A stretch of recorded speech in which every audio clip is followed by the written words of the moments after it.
Alors, pour comprendre, installer un petit peu le sujet, je voudrais savoir pourquoi tu voulais finalement aborder ce sujet.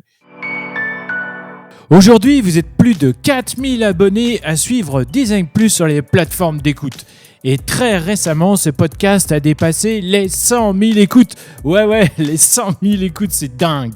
Alors, c'est grâce à toi. Alors, encore merci de continuer à écouter ce podcast. Mais ce podcast est aussi une émission entièrement indépendante et autofinancée.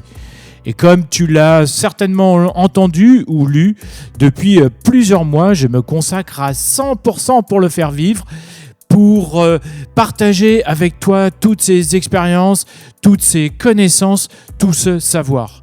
Et aujourd'hui, j'ai besoin de toi pour continuer à le faire vivre et que tu puisses continuer de l'écouter. Pour cela, j'ai créé des abonnements premium qui sont disponibles sur la page designplus.supercast.com. Le lien direct est dans la description du podcast et dans la description de cet épisode. En t'abonnant, tu fais vraiment un très beau geste car tu supportes financièrement le podcast. Et surtout, tu me permets de continuer à l'enrichir et à le diffuser. Alors, je compte vraiment sur toi pour t'abonner. Merci. Bien sûr. Alors déjà, on brille en France par notre volonté d'entraide. Et même si c'est évidemment motivé parfois par nos propres intérêts, c'est-à-dire l'influence de marque, du développement d'influence personnelle, des recrutements, de l'alignement interne, etc. Par exemple, nos amis québécois, ils m'ont déjà expliqué qu'ils étaient vraiment admiratifs de tous les nombreux meet-up professionnels qu'on mettait en place. Donc bravo à tous là-dessus. Et je voulais aussi, dans ce contexte-là, apporter un peu ma petite pierre à l'édifice, en parallèle de mes implications chez Flupa, Design Ops Assembly et ADP-List. Donc voilà, me voilà, j'ai envie de dire. Et de ma perspective en tout cas, le Design Ops a vraiment fait un bond en maturité en très peu de temps. D'accord. Et je ressens déjà cette différence entre ma recherche de mémoire qui était intitulée « Comment l'intelligence collective sert-elle le Design Ops pour soutenir le design collectif ?» et aujourd'hui, donc il y a 1 an d'écart entre les deux. Et je pense que tout ça, c'est notamment grâce aux interventions de chacun et chacune. Et j'espère que j'aiderai là-dessus.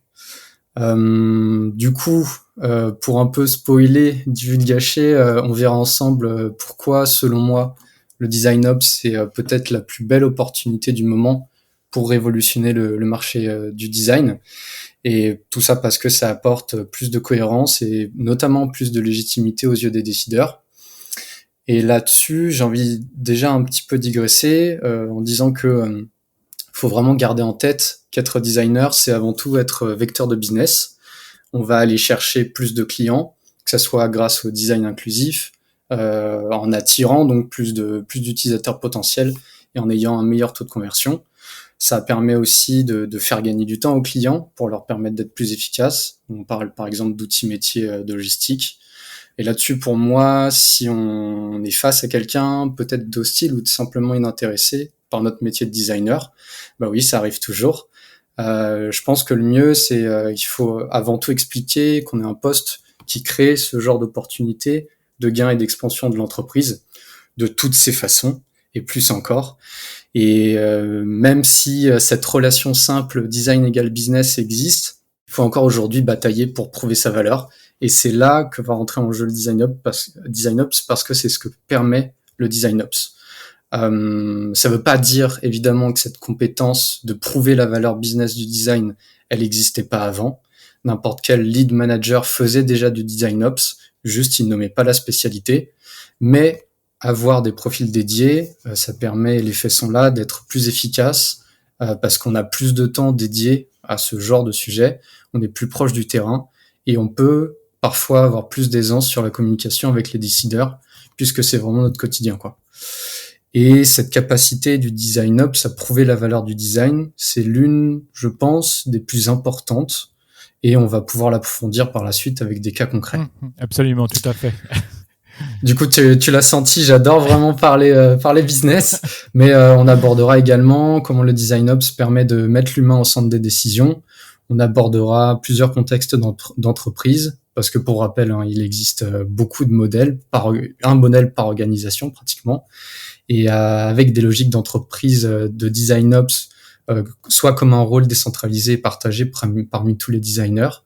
Là, je pense par exemple chez Renault Digital, ou bien au contraire comme un rôle core et centralisé comme chez Aviv. Et donc on va pouvoir parler du design ops sous plusieurs formes encore une fois.